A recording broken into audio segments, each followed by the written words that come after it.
Hi everybody, this is Crystal. I'm a LISAC master teacher sharing how I use the work. And you know, it occurs to me with the familiar event of the wheel that we can learn a lot about that.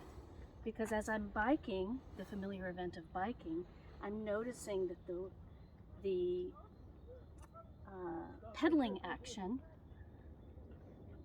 is happening right underneath me with the hip creases being really nicely loose underneath there. And I can carry that over into walking, wheel walking. So this is taking that shifting balance experience into a full body experience.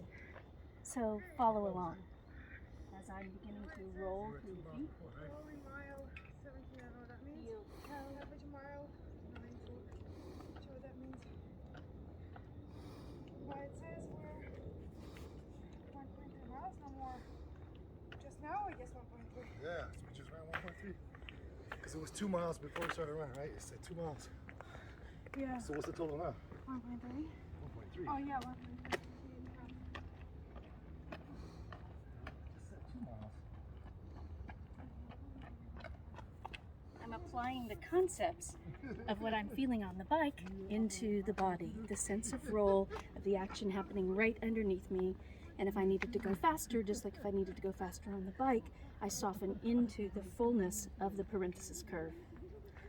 Hope that is interesting. And if this is content that you are interested in and that you like, please give it a thumbs up and have a wonderful day. Thanks.